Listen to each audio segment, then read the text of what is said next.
Hello दोस्तों, अस्सलाम वालेकुम। मंजिल एकेडमी यूट्यूब चैनल पे एक बार फिर से आप सभी का बहुत बहुत स्वागत है। दोस्तों, मंजिल एकेडमी यूट्यूब चैनल आपकी जो मंजिल है, चाहे रीट एग्ज़ाम हो, चाहे सीटेट एग्ज़ाम हो, चाहे किसी भी स्टेट का टेट एग्ज़ाम हो, या उर्दू लैंग्वेज का कोई भी पाठ्यक्रम हो, उसके मंजिल तक पहुँचाने के लिए हम लगातार प्रयासरत हैं। और दोस्तों, आपको बता दूं कि उर्दू लैंग्वेज में जो अकॉर्डिंग पाठ्यक्रम अगर कोई सिलेबस करवाने वाला कोई चैनल है यूट्यूब पे, तो ये मंजिल एकेडमी है। आप अपने सिलेबस को अपने साथ में रखें और इसमें एक उर्दू की प्लेलिस्ट बनी हुई है, उसके अकॉर्डिंग अपने सिलेबस का मिलान करें और उसके अकॉर्डिंग पढ़ने की कोशिश करें।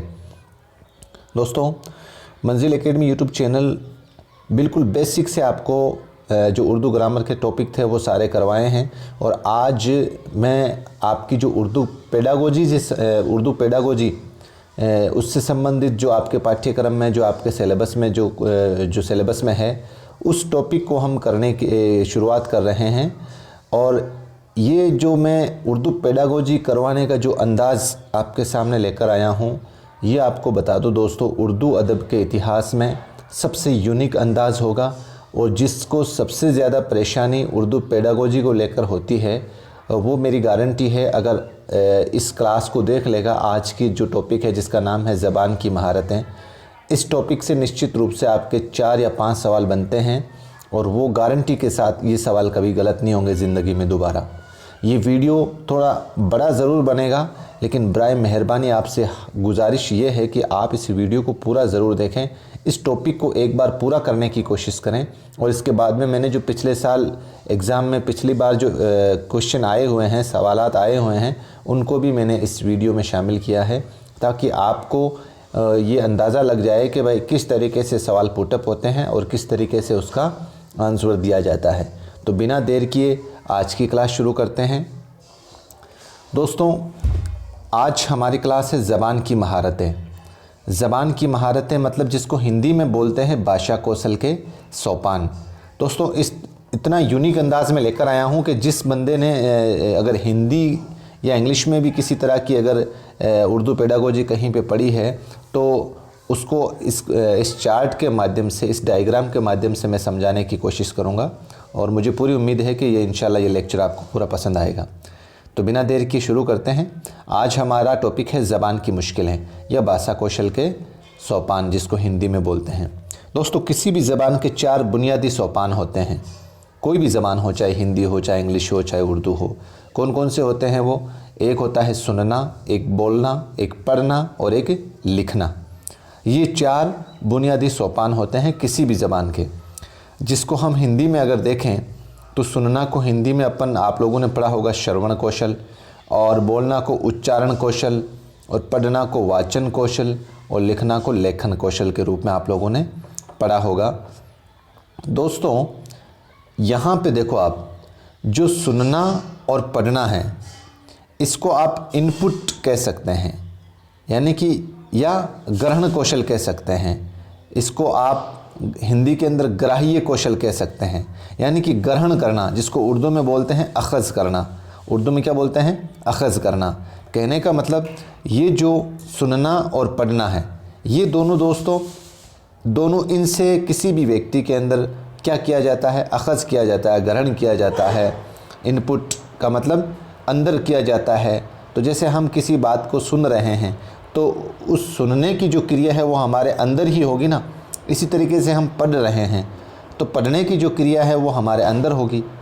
यानी कि इन दोनों का जो उद्देश्य है, इन दोनों का जो मकसद है सुनना और पढ़ना का, वो मकसद क्या होता है? किसी भी विषय वस्तु को, किसी भी ज्ञान को ग्रहण करना होता है। समझ में आ गया दोस्तों? इसी तरीके से दोस्तों, अगर हम देखें लेखन कौशल का या लिखना का और बोलना का, इसका जो मकसद होता है, इसका जो उद्देश्य होता है, वो होता है आउटपुट। आउटपुट मतलब अभिव्यक्ति, यानी कि इजहार करना। इसका तो होता है ग्रहण करना और इसका आउटपुट होता है। यानी कि कहने का मतलब ये है दोस्तों, जिस तरीके से हम किसी भी इल्म को, किसी भी ज्ञान को, किसी भी जानकारी को अगर पढ़कर और सुनकर उसको ग्रहण कर रहे हैं, तो वो क्या है? इनपुट है। और अगर हम किसी भी जानकारी को पढ़कर और लिखकर उसका इजहार कर रहे हैं, तो वो क्या होता है दोस्तों? आउटपुट या अभिव्यंजना कौशल होता है। समझ में आया दोस्तों? अब आगे चलते हैं। दोस्तों ये जो सुनना और बोलना ये किससे संबंधित है? ध्वनि विज्ञान से संबंधित है। यानी कि इसकी जो शक्ल होती है वो सूती शक्ल होती है। मतलब कोई आवाज़, कोई वॉल्यूम जिसको अपन बोलते हैं ना, ध्वनि विज्ञान से संबंधित हैं ये दोनों। सुनना, इसमें भी आवाज़ छुपी रहती है। कोई अगला कोई सुन रहा है तो उसमें अगला कोई जिसकी बात हम सुन रहे हैं वो ज़रूर कोई ना कोई तो बात बोल रहा है, तभी तो हम इसकी सुन रहे हैं। और इसी तरीके से बोलना, कोई अगर बोल रहा है तो उसके बोलने में भी तो ध्वनि आ रही है ना, आवाज़ आ रही है ना। तो ये दोनों जो सुनना और बोलना, ये दोनों किससे संबंधित है दोस्तों? ध्वनि विज्ञान से संबंधित है। यानी कि इसके जो लफ्ज़ों की जो शक्ल होती है वो सूती शक्ल होती है। इसी तरीके से दोस्तों जो पढ़ना और लिखना होता है वो लिपि विज्ञान से संबंधित है। लिपि विज्ञान यानी कि उसकी जो शक्ल होगी पढ़ने की और लिखने की वो तहरीरी शक्ल होगी। कहने का मतलब दोस्तों, हम किसी विषय वस्तु को पढ़ रहे हैं या किसी विषय वस्तु को लिख रहे हैं, तो जिस विषय वस्तु को पढ़ रहे हैं वो कोई ना कोई किसी भी किताब के ऊपर, या वो लिखी हुई तो है ना, उस लिखी हुई विषय वस्तु को ही तो हम पढ़ रहे हैं। इसी तरीके से अगर लेखन कौशल भी लिपि विज्ञान से संबंधित है। हम अगर किसी भी विषय वस्तु को लिख रहे हैं और लिख कर याद कर रहे हैं तो ये जो लेखन कौशल है हमारा या लिखना है वो क्या होगा? उसकी कौन सी शक्ल होगी दोस्तों? तहरीरी शक्ल। तो यहाँ तक क्या समझे हम दोस्तों कि सुनना और बोलना इसका मकसद जो है वो ध्वनि विज्ञान से है, और जो पढ़ना और लिखना इसका मकसद जो है वो लिपि विज्ञान से है। दोस्तों अब आगे बढ़ते हैं। सुनना और बोलना इसका जो अंदाज़ होता है दोस्तों वो मौखिक होता है, यानी कि ज़बानी होता है, जिसको अपन उर्दू में बोलते हैं ज़बानी। यानी कि इसकी जो सामग्री होगी, इसकी जो विषय वस्तु होगी वो कैसी होगी? मौखिक होगी या ज़बानी होगी। और जो पढ़ना और लिखना, इसकी जो विषय वस्तु होगी, जो विषय वस्तु या विषय सामग्री होगी वो लिखित होगी, जिसको अपन उर्दू में बोलते हैं तहरीरी। इसीलिए तो लिखित होगी, तभी तो इसको लिपि विज्ञान से संबंधित बताया है। और इसका जो है ज़बानी का मकसद है कि ये ध्वनि विज्ञान से संबंधित है। भाई साधारण सी बात है कि जो विषय वस्तु लिखी हुई होगी वो किस विज्ञान से संबंधित होगी? लिपि विज्ञान से। जो विषय वस्तु या जो मवाद, जो पाठ्यक्रम लिखा हुआ होगा, बोला गया है, वो किससे संबंधित हो गया? ध्वनि विज्ञान से संबंधित होगा। तो समझ में आ गया दोस्तों? ये चार्ट समझ में आया, ये डायग्राम? किसी भी ज़बान के जो सोपान होते हैं, किसी भी ज़बान के, चाहे उर्दू हो, चाहे हिंदी हो, चाहे इंग्लिश हो, वो 4 होते हैं। ठीक है दोस्तों? सुनना, बोलना, पढ़ना, लिखना। और इसको आपको ये क्रम भी याद रखना दोस्तों। सुनना, बोलना, पढ़ना और लिखना। सबसे पहले कोई भी बालक अगर सीखेगा तो वो सुनना सीखेगा, उसके बाद में बोलना सीखेगा, उसके बाद में पढ़ना सीखेगा, उसके बाद में लिखना सीखेगा। क्योंकि ये क्रम जो है ये बहुत इंपॉर्टेंट है। इसी क्रम से कई बार सवाल पुटअप किया गया है कि इसका सही क्रम निर्धारण कीजिए, इसकी सही तरतीब बताइए। तो सबसे पहले 1 नंबर पे आएगा सुनना, 2 नंबर पे बोलना, 3 नंबर पे पढ़ना और 4 नंबर पर लिखना। समझ में आ गया दोस्तों? चलो अब एक एक करके हम समझते हैं। किसी भी ज़बान की तदरीस के 4 बुनियादी मकासद होते हैं। कितने होते हैं? 4। अब कौन कौन से? ये जैसे कि अपन ऊपर चर्चा कर चुके हैं। सुनना, जिसको अपन उर्दू में समाअत के तौर पर भी मान सकते हैं, और इसको हिंदी में कहते हैं श्रवण कौशल, इंग्लिश में कहते हैं लिसनिंग। और दूसरा कौशल है दोस्तों, दूसरा बुनियादी मकसद है बोलना, जिसको अपन ज़बानी या इजहार भी बोल सकते हैं, और ये संबंधित होता है वाचन कौशल से, या इसको इंग्लिश में बोलते हैं स्पीकिंग। ठीक है दोस्तों? तीसरा जो मकसद होता है दोस्तों वो होता है पढ़ना। पढ़ना का अगर आप ख्वानदगी बोल दोगे तो एक ही बात है, और पढ़ना का पढ़ना ही है ही। तो ये इसको हिंदी में बोलते हैं पठन कौशल और इंग्लिश में बोलते हैं रीडिंग। ठीक है? अब लिखना को जिसको अपन उर्दू में तहरीरी शक्ल बोल सकते हैं, और उर्दू में इसको बोलते हैं लेखन कौशल, और हिंदी के अंदर बोलते हैं लेखन कौशल और इंग्लिश के अंदर बोलते हैं राइटिंग। समझ में आ गया ये चार्ट साथियों? जिस तरीके से सीरियल मैंने बनाई है उसी के अकॉर्डिंग आपको याद रखना, अपने दिमाग में फीड करना है। अब यहाँ पर ये सवाल कई बार पूछा गया है दोस्तों, सुनना और पढ़ना ये कैसी अहमियत है? ये अमली अहमियत है। और बोलना और लिखना ये नज़री अहमियत है। यानी कि ये नज़री अहमियत है। आपको ये 4 ऑप्शन दिए जाएंगे और 3 ऑप्शन इन्हीं में से दिए जाएंगे, 1, 2 और 1 इनमें से दिया जाएगा, तीसरे में नहीं होगा कोई, इनमें से कोई नहीं। और उसमें पूछेगा अमली अहमियत है, तो आपको इसमें से अमली अहमियत नहीं है तो इसमें से ये चूज़ करना है। कहने का मतलब ये दोस्तों, जिसको अपन अमल करके, खुद बंदा अमल करके जो उसके ऊपर अहमियत हो तो वो आती है सुनने के अंदर, और सिर्फ नज़रिया दृष्टिकोण हो या नज़री फितरी तौर पर अपन बोल सकते हैं उसको, तो वो आएगा उसमें दोस्तों बोलना और लिखना। किसी भी ज़बान का ख़ास मकसद, ये सवाल पूछा गया दोस्तों, किसी भी ज़बान का ख़ास मकसद, उसमें से एक ऑप्शन ये था ज़बान के इल्म को जानना होता है। किसी भी ज़बान का ख़ास मकसद क्या होता है? ज़बान के इल्म को जानना होता है, यानी कि भाषा ज्ञान को अर्जित करना। ज़बान इजहार ख़याल करने और एक दूसरे की बात समझने और समझाने का बेहतरीन ज़रिया होता है। ज़ाहिर सी बात है दोस्तों, कोई भी ज़बान होगी और उसका इजहार ख़याल करने में और एक दूसरे की बात समझने और समझाने का जो बेहतरीन ज़रिया है वो क्या है दोस्तों? ज़बान है। सुनने और पढ़ने की महारत का ताल्लुक़ दूसरों के ख़यालात को समझने से होता है। सुनने और पढ़ने की महारत का ताल्लुक़ दूसरे के ख़यालात को समझने से होता है, इसलिए इन्हें तहसीली महारतें कहते हैं। तहसीली महारतें कहते हैं, जिसका ऊपर अपन चर्चा कर चुके हैं, जिसको इंग्लिश में बोलते हैं रिसेप्टिव स्किल, यानी ग्रहण कौशल। सुनना और पढ़ना, कोई भी आप अपने ऊपर लेके देखो, अगर हम किसी चीज़ को सुन रहे हैं या किसी चीज़ को पढ़ रहे हैं तो उसके ज्ञान को अर्जित कर रहे हैं हम, उसके ज्ञान को हम ग्रहण कर रहे हैं। कोई भी इंसान जो होता है वो किसी भी ज्ञान को, किसी भी इल्म को या तो सुनने की मार्फत ग्रहण करेगा या पढ़कर उसको ग्रहण करेगा या सीखेगा। तो इसको इंग्लिश में बोलते हैं रिसेप्टिव स्किल और हिंदी में बोलते हैं ग्रहण कौशल। ठीक है दोस्तों। बोलने और लिखने की जो महारत है उसका ताल्लुक़ अपनी बात और अपने ख़यालात दूसरों तक पहुंचाने और उन्हें मुतासिर यानी कि प्रभावित करने से होता है, इसलिए इन्हें तामीरी महारतें और तख्लीकी महारतें कहते हैं। अब तामीरी महारतें का मतलब होता है दोस्तों, इंग्लिश में बोलते हैं प्रोडक्टिव स्किल और हिंदी में बोलते हैं उत्पादक कौशल। और तख्लीकी महारत का यहाँ मीनिंग हम समझ सकते हैं क्रिएटिव स्किल, और हिंदी में बोलते हैं रचनात्मक कौशल, यानी कि रचना करना किसी भी तरह की। अगर कोई व्यक्ति रचना कर रहा है तो वो या तो करेगा बोलकर और या करेगा लिखकर। किसी भी चीज़ का रचनात्मक यानी कि निर्माण अगर कोई भी कर रहा है तो वो निर्माण किससे करेगा? या तो बोलकर या लिखकर। समझ में आ गया दोस्तों? ये नाम याद रखना आपको, तामीरी महारतें और तख्लीकी महारतें। और सुनने और जो पढ़ने वाली महारत थी उसको तहसीली महारतें। ये नाम आपको याद रखना दोस्तों। निश्चित रूप से आपको एक सवाल इसमें से पूछेगा अगला। ज़बान की चारों बुनियादी महारतें मंदरजा झेल हैं। अब एक एक करके हम इसको समझते हैं दोस्तों।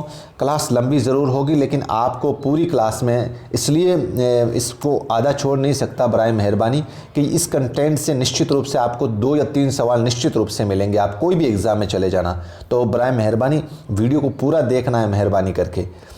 तो बुनियादी जो महारतें हैं उसमें सबसे पहली महारत है दोस्तों सुनना, जिसको अपन ऊपर चर्चा कर चुके हैं। हिंदी में बोलते हैं श्रवण और इंग्लिश में बोलते हैं लिसनिंग। तो क्या है सुनना?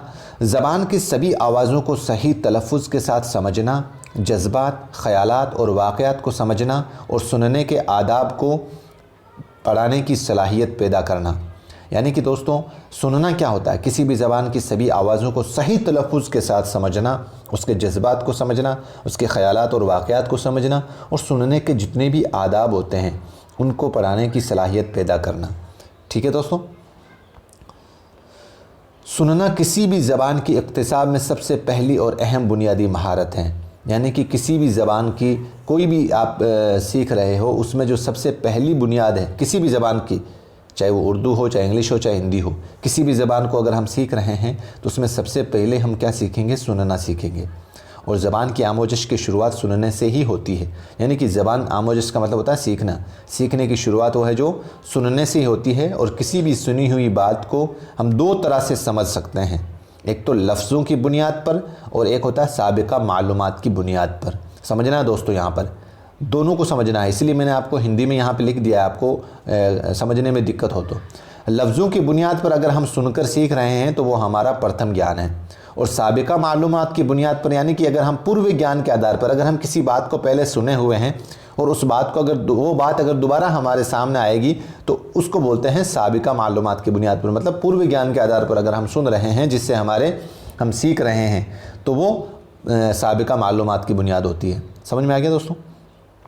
समात की 2 सूरतें होती हैं। समात की भी 2 सूरतें होती हैं। कौन कौन सी?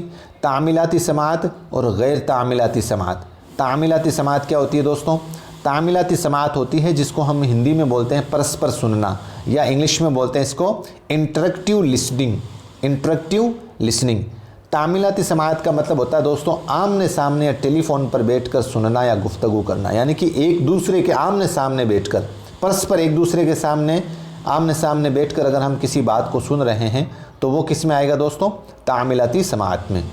और गैर तामीलाती समाअत में, गैर तामीलाती समाअत में देखो दोस्तों, जिसको इंग्लिश में बोलते हैं नॉन इंटरेक्टिव लिसनिंग, यानी कि जो हमारे सामने नहीं है और अगर हम उसकी बात को सुन रहे हैं तो वो किस में आएगा दोस्तों, गैर तामीलाती समाअत में आएगा। जैसे रेडियो, टीवी और लेक्चर के दौरान समाअत। इसमें रेडियो या टीवी या कोई लेक्चर दे रहा है, अगर उसकी बात को हम सुन रहे हैं तो वो किस में आएगा, गैर तामीलाती समाअत में।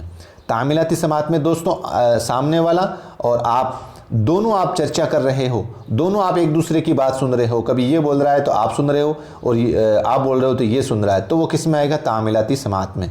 लेकिन गैर तामीलात में सिर्फ आप सुन रहे हो, रेडियो के माध्यम से, रेडियो अगर आप रेडियो कोई बात बोल रहा है तो जाहिर सी बात है वो आपकी बात थोड़ी सुनेगा। ठीक है दोस्तों, नोट लगाकर यहाँ पर एक बात लिखनी है आपको, उस्ताद तलबा के सामने उर्दू ज़बान के मखसूस मिजाज के पेश नज़र बाज़ मौज़ूआत पर गुफ्तगू करे और मौज़ूआत तलबा के गर्दो पेश के माहौल के मुताबिक ही होने चाहिए। ये दोस्तों जब ये क्लास विषय वस्तु, ये जो मैंने लाइन लिखी है ये आपके अकॉर्डिंग क्लास लिखी है। अगर आप किसी टीचर हो, आप टीचर हो, आप उस्ताद हो, तो तलबा के सामने जो विद्यार्थी हैं उनके सामने आप क्या करेंगे, जो उर्दू ज़बान के मखसूस मिजाज हैं, जो उर्दू ज़बान के जो ख़ास नियम हैं, उनको जैसे आज आपको कोई भी विषय वस्तु बच्चों को पढ़ाना है, जैसे मान लो कि आपको 1857 की क्रांति पढ़ानी है बच्चों को, ठीक है, तो आपका जो मौजू है वो क्या है, 1857। तो आप जब क्लास के अंदर बच्चों के सामने कुछ भी बात करेंगे या लेक्चर देंगे तो वो किससे संबंधित होना चाहिए, आपके मौजू से संबंधित ही होना चाहिए। आपको जो गुफ्तगू करनी है वो किससे संबंधित करनी है, आपको आपके मौजू से संबंधित करनी है। इस तरीके से दोस्तों अगर हम दूसरी बात देखें सुनने को लेकर, सुनना जो महारत है उसके अंदर तलबा हिदायत के मुताबिक बग़ौर उस्ताद की गुफ्तगू सुनेंगे और मुख्तलिफ़ आवाज़ों को सुनेंगे और उनमें फ़र्क करने की सलाहियत पैदा करेंगे। दोस्तों ये बात मैंने इसलिए लिखी है, आपको सुनने की महारत को लेकर कोई ख़ास विशेषताएं पूछेगा एग्ज़ामिनर, और उसमें से आपको ये जो मैंने लाइनें लिखी इनमें से 3 लाइनें ये मिलेगी, 1 लाइन दूसरी मिलेगी। तो जो सुनने की महारत है उसके अंदर एक उस्ताद की क्या भूमिका होती है और एक तलबा की क्या भूमिका होती है, तो ये दोनों लाइनें मैंने इसलिए ऐड की है ताकि आपका सवाल गलत ना हो। समझ में आ गया दोस्तों? ये यहाँ तक कहने का मतलब, सबसे पहले उस्ताद क्लास के अंदर जो विषय वस्तु पढ़ा रहा है, जो मौजू पढ़ा रहा है, उसी के अकॉर्डिंग बात करेगा, गुफ्तगू करेगा और उसी के अकॉर्डिंग माहौल बनाएगा क्लास में, ठीक है। और तलबा की जो भूमिका होगी वो होगी जो उस्ताद बोल रहा है जो गुफ्तगू, उसको मुख्तलिफ़ आवाज़ों को सुनेंगे और उन आवाज़ों को फ़र्क करने की सलाहियत भी पैदा करेंगे। दोस्तों अब जो ज़बान की जो दूसरी महारत है वो है बोलना, जिसको इंग्लिश में स्पीकिंग बोलते हैं और इंग्लिश में, हिंदी में बोलते हैं वाचन कौशल। दोस्तों अपने विचार को पेश करने के लिए लफ्ज़ों को जमा करके इस्तेमाल करना ही बोलना होता है, ठीक है। ये सवाल पूछा है दोस्तों, इसलिए मैंने यहाँ पर देखो, बोलना ज़बान की 4 बुनियादी महारतों में दूसरी बुनियादी महारत है और ये ज़बानी शक्ल में तामीरी या तख्लीकी महारत भी कहलाती है। तामीरी या तख्लीकी महारत, इसकी चर्चा अपन ऊपर कर चुके हैं। तामीर यानी कि ये जो भी बोलना जो होता है दोस्तों महारत, वो किसी निर्माण करना या प्रोडक्टिव इंग्लिश में बोलते हैं उसको, निर्माण करना या रचना करना, वो किस में आएगा दोस्तों, बोलना में आएगा। हुरूफ या लफ्ज़ों की अदायगी ही सिर्फ बोलना नहीं होता, हुरूफ या लफ्ज़ों को सही तलफ़्फ़ुज़ के साथ अदायगी को बोलना कहते हैं। एक बच्चा जैसा सुनता है वैसा ही बोलता है, यानी किसी बच्चे का बोलना उसके सुनने पर निर्भर होता है। एक बच्चा जैसा सुनेगा वैसा ही बोलेगा, ठीक है दोस्तों। यहाँ पर नोट लगाकर एक बात लिखना दोस्तों, कुछ बच्चे शरीर में दोष या कमी होने की वजह से भी सही नहीं बोल पाते, जैसे तुतलाना या हकलाना वगैरह। ये बात आपको अच्छी तरह से पता होगी दोस्तों। कोई शारीरिक दोष की होने की वजह से कुछ बच्चे ऐसे होते हैं बदनसीबी से, जो बेचारे सही तरीके से बोल नहीं पाते, जैसे कोई तुतलाता है या कोई हकलाता है। तीसरी जो महारत है दोस्तों, पढ़ना, वो क्या है, पढ़ना जिसको इंग्लिश में बोलते हैं रीडिंग और हिंदी में बोलते हैं पठन कौशल, बहुत इंपॉर्टेंट है साथियों ये महारत जो है वो। दोस्तों पढ़ने को अगर हम देखें तो सुनने की तुलना में पढ़ने से ज़्यादा पायदार दानाई, जिसको अपन स्थायी ज्ञान बोलते हैं, पायदार दानाई, ये वर्ड याद रखना दोस्तों, पायदार दानाई, इसको हिंदी में बोलते हैं स्थायी ज्ञान हासिल होता है। कहने का मतलब दोस्तों सुनने की तुलना में पढ़ने से ज़्यादा स्थायी ज्ञान हासिल होता है। ये आप अपने ऊपर लेके देख लो भले, अगर हम किसी बात को सुन रहे हैं और एक अपन उसको खुद पढ़ रहे हैं तो आपको ज़्यादा इल्म जो आपका स्थायी ज्ञान है वो किससे होगा दोस्तों, सुनने से होगा। किसी लिखे हुए मवाद या मजमून जिसको अपन विषय वस्तु बोलते हैं उसको ध्यान से पढ़ना और उसके माने को समझना ही पढ़ना कहलाता है। ठीक है दोस्तों, यहाँ पर ये लाइन ध्यान रखना दोस्तों, जैसे मैंने यहाँ पर हर तरीके से आपको समझाने का प्रयास किया।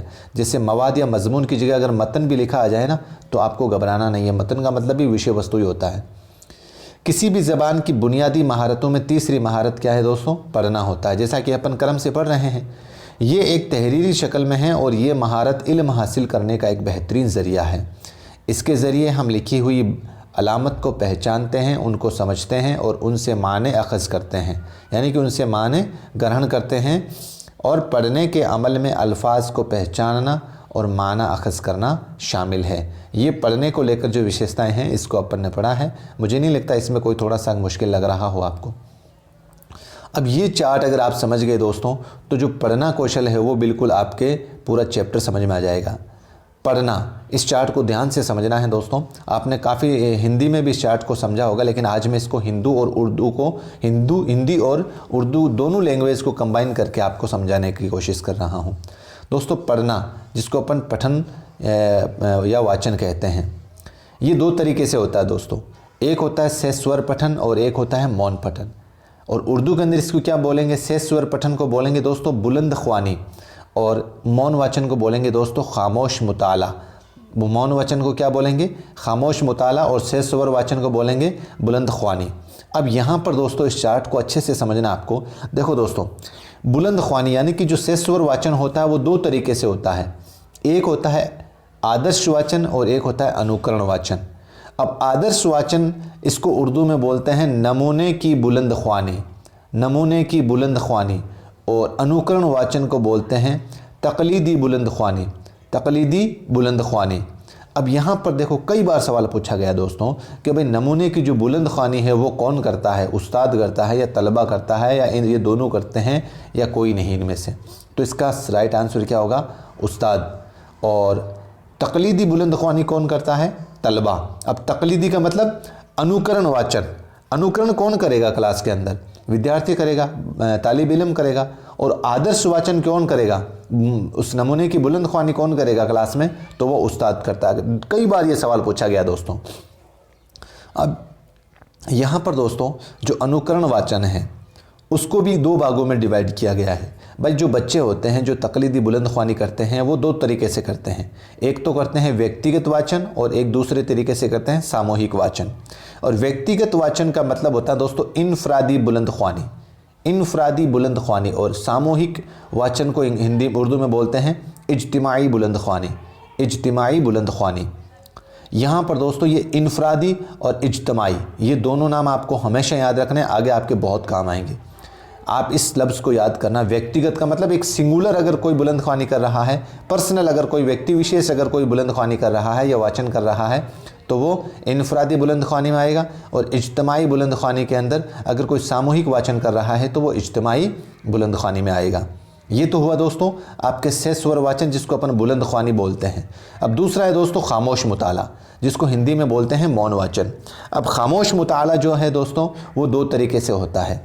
देखो एक होता है गंभीर मौन वाचन और एक होता है द्रुत मौन वाचन, आपने पढ़ा होगा। अब इसको उर्दू में किस तरीके से याद रखेंगे अपन, गंभीर मौन वाचन को बोलते हैं अमीक और वसी मुताला, अमीक और वसी मुताला, यानी कि गहराई के साथ अगर अपन मुताला कर रहे हैं तो वो किस में आएगा, अमीक और वसी मुताला, यानी पूरी गहराई या चौड़ाई के साथ अगर अपन मुताला कर रहे हैं। तो गंभीर मुद्रा में अगर अपन मुताला कर रहे हैं तो वो क्या होगा दोस्तों, अमीक और वसी मुताला। और द्रुत मौन वाचन को उर्दू के अंदर बोलते हैं दोस्तों सरसरी मुताला, सरसरी मुताला, जैसे आपने देखा होगा दोस्तों, गंभीर मौन वाचन, अगर आप किसी विषय वस्तु को डीपली अगर पढ़ रहे हैं अकेले, बहुत ही गंभीर मुद्रा के साथ, अच्छे से गहराई के साथ अगर अध्ययन कर रहे हैं, तो वो आमीक और वसी मुताला होगा। और सरसरी मुताला, जैसे आप अखबार पढ़ते हैं ना, इस तरीके से सरसरी मुताला, तेज़ रफ्तार के साथ मुताला, तो वो किस में आएगा दोस्तों? सरसरी मुताला। तो ये चार्ट समझ में आएगा दोस्तों आपको। ये सरस्वर वाचन या मौन वाचन, जिसको बुलंद ख्वानी और खामोश मुताला अपन कहते हैं। अब नोट लगाकर आप यहाँ पर बात रखें, ये सवाल कई बार पूछा गया दोस्तों। खामोश मुताला दर्जा 6 के बच्चों से शुरू माना जाता है, दर्जा 6 के बच्चों से शुरू माना जाता है, लेकिन कुछ होशियार बच्चों में दर्जा 3 में ही शुरू हो जाता है। अब आप यहाँ पर आपको ऑप्शन में देखो दोस्तों, या तो 3 दिया होगा, क्योंकि ये 3 तो सिर्फ ओनली फॉर कुछ बच्चे होते हैं जो होशियार होते हैं। बाकी अगर आपको कॉमन वे में वो सवाल पूछेगा तो खामोश मुताला शुरू होता है तो कक्षा 6, 7, 8, 9 देगा, 5, 6, 7, 8 देगा ऑप्शन में। तो आपको राइट आंसर 6 ही करना है। और इसका मकसद क्या है दोस्तों? खामोश मुताले का मकसद ये होता है दोस्तों, तलबा में ये सलाहियत पैदा करना कि वो सबक को पढ़कर मरकज़ी ख़याल अखज़ कर सके, यानी कि उसकी जो उसका मरकज़ है, उसकी जो मेन विषय वस्तु है, उसको ग्रहण कर सके। खामोश मुताले का यही मकसद है दोस्तों।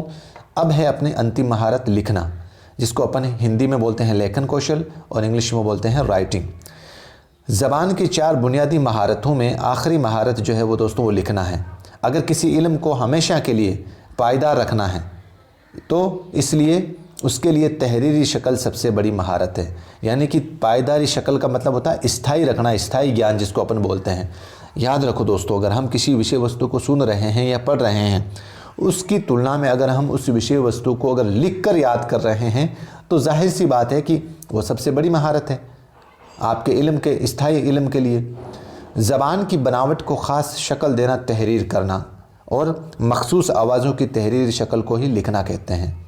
अगर आप किसी विषय वस्तु को तहरीर के रूप में लिख रहे हो तो वो आपके किस कौशल में आएगी, किस महारत में आएगी? लिखना में। इस महारत में सबसे ज़्यादा ज़रूरी किसी भी इबारत को सही इमला के साथ लिखना होता है। इस महारत के अंदर जो सबसे ज़्यादा ज़रूरी क्या चीज़ है दोस्तों? सही इमला के साथ, सही राइटिंग के साथ, उसमें किसी भी तरह की गलती ना हो, वो लिखना ही सबसे ज़्यादा इसमें ज़रूरी है। तो दोस्तों, ये आपकी ज़बान की महारतों को लेकर 4 महारतों को मैंने आपके सामने रखा है, बिल्कुल अकॉर्डिंग टू एग्ज़ाम। और निश्चित रूप से अगर आपने इसको अच्छे से समझा है तो आप इसमें से, मेरी गारंटी है, कोई भी सवाल गलत नहीं करोगे। तो पिछले साल कुछ सवालात आए हुए हैं, अगर आपने इस चैप्टर को अच्छे से समझा है तो बराए मेहरबानी इन सवालों को आप देखें, किस तरीके से मैंने इसको आपके सामने रखा है और किस तरीके से सवाल पुटअप होते हैं, तो बड़े ध्यान से समझना है। पहला सवाल है दोस्तों, मुनासिब रवानी के साथ पढ़ना कौन सी महारत है? मुनासिब रवानी के साथ लिखने की महारत, सुनने की महारत, याद करने की महारत और पढ़ने की महारत। तो इसका राइट आंसर हो जाएगा दोस्तों डी, मुनासिब रवानी के साथ पढ़ना कौन सी महारत है दोस्तों? पढ़ने की महारत है। और ये सवाल तो दोस्तों आप पिछला पेपर ही उठा लेना, रीट का जो पेपर हुआ था उसमें ये सवाल भी पूछा गया था। ज़बान की महारतें तरतीबवार है। अब तरतीबवार आपको मैंने जिस क्रम के हिसाब से आपको मैंने याद कराया, आपको वो याद होगा। इसका एक ट्रिक हिंदी के अंदर तो आता है सुबोपोली, इसकी एक ट्रिक आती है सुबोपली, हिंदी के अंदर तो इसको याद इस तरीके से रखा जाता है। तो आपको इसी तरीके में आपको याद रखना है, सुबोपली, सुनना, बोलना, पढ़ना और लिखना। इसकी एक ट्रिक याद रख लो, सुबोपली, सुबोपली, सुबोपली, इस तरीके से। तो आपको देखो सुबोपली यानी कि सुनना, बोलना, पढ़ना और लिखना, सुनना, बोलना, पढ़ना और लिखना, सुनना, बोलना, पढ़ना और लिखना। राइट आंसर क्या हो जाएगा दोस्तों? बी। तीसरा सवाल है दोस्तों, नमूने की बुलंद ख्वानी कौन करता है? अब आपको याद होगा नमूने की बुलंद ख्वानी आपको सरस्वर वाचन में हमने पढ़ा था, आदर्श वाचन कौन करेगा? उस्ताद करेगा। नमूने की बुलंद ख्वानी कौन करेगा? तालिब इल्म करेगा या वालिदैन करेंगे या मौल्लिम करेंगे या हेडमास्टर करेगा? तो इसका आंसर होगा दोस्तों मौल्लिम। देखो हेडमास्टर भी ऑप्शन दिया है आपको, तो आपको इसमें कन्फ्यूज़ नहीं होना है, मौल्लिम इसका राइट आंसर हो जाएगा।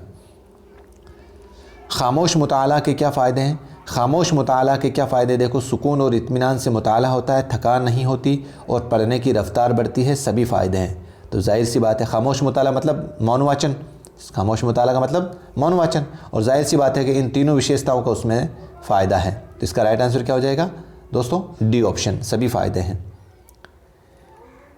इब्तदाई मंजिल पे, इब्तदाई इब्तदाई मंजिल पे तदरीस ज़बान के मकासद में से बोलना और लिखना सिखाने की अहमियत नौइयत के एतबार से कैसी है?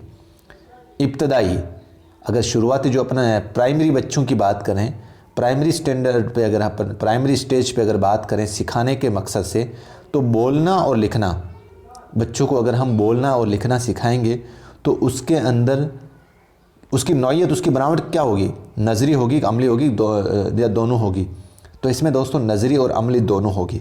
क्योंकि देखो दोस्तों, जो प्राइमरी सेक्शन के जो बच्चे होंगे उसको अगर अपन ज़बान सिखाएंगे तो हमारा मेन मकसद तो होता है, आपने देखा होगा, B for ball, A for apple, C for cat, इस तरीके से अपन उसको बुलवाते हैं और फिर उसी शक्ल को हम उसको लिखवाने की कोशिश करते हैं। तो जो बोलने का, अब बच्चा दोनों ही काम करेगा, इसमें बच्चा अमल करेगा और नज़र भी रख रहा है, समझ भी रहा है, बोलने के और लिखने का दोनों अमल उस पर खुद कार्य करेगा, खुद करके सीखना। तो इन दोनों की जो बनावट है, जो अहमियत नौइयत है, तो ये दोनों जो ज़बान है, दोनों महारतें, बोलना और लिखना, तो ये दोनों ही इसमें नज़री और अमली, राइट आंसर क्या हो जाएगा दोस्तों? दोनों हो जाएगा। जो बच्चे सुनने से महरूम होते हैं उनकी अक्सरियत महरूम रहती है। सुनने से महरूम, ध्यान से हम देखना दोस्तों, जो बच्चे सुनने से महरूम होते हैं उनकी अक्सरियत महरूम रहती है। बहुत अच्छा सवाल है दोस्तों। देखने से, चलने से, लिखने से और बोलने से, आपने अगर सुनने वाला कौशल अगर या पढ़ने वाला कौशल अच्छे से पढ़ा है तो उसमें मैंने ये लिखा था कि जैसा दोस्तों, जैसा बच्चा सुनेगा वैसा ही बोलेगा। ये लाइन मैंने अलग से लिखाई थी आपको, जैसा बच्चा सुनेगा वैसा ही वो बच्चा बोलेगा। तो जो सुनने से महरूम होता है तो उसकी अक्सरियत महरूम रहती है। तो वो किस में महरूम रहेगा दोस्तों? जो सुनने, जिसको सुनने में दिक्कत होती है तो उसके सुनने किसको प्रभावित करेगा? वो बोलने को प्रभावित करेगा। अगर उसने ध्यान से सुना ही नहीं तो उस ध्यान से बोलेगा कैसे दोस्तों? देखने से कोई मतलब नहीं इसको, चलने से कोई मतलब नहीं है, लिखने से कोई मतलब नहीं है। अगर उसने ध्यान से सुना ही नहीं है तो वो बोलेगा कैसे ध्यान से? समझ में आ गया दोस्तों? सुनने के अमल में शामिल है, सुनने के अमल में शामिल है, समझना है या लिखना है या पढ़ना है या देखना है, सुनने के अमल में, तो इसका राइट आंसर है दोस्तों समझना। बहुत अच्छा सवाल है दोस्तों, ये भी सुनने के अमल में शामिल है दोस्तों। इसका राइट आंसर क्या है? समझना। मुबाहिसा सरगर्मी है, मुबाहिसा सरगर्मी है, पढ़ने की, बोलने की, सुनने की, बोलने और सुनने की। इसका राइट आंसर क्या है दोस्तों? बोलने और सुनने की, मुबाहिसा सरगर्मी। समझ में आ गया दोस्तों? इमला लिखना सरगर्मी है, इमला लिखना सरगर्मी है, सुनने की, बोलने की, लिखने की या पढ़ने की। तो इसका राइट आंसर क्या हो जाएगा दोस्तों? लिखने की।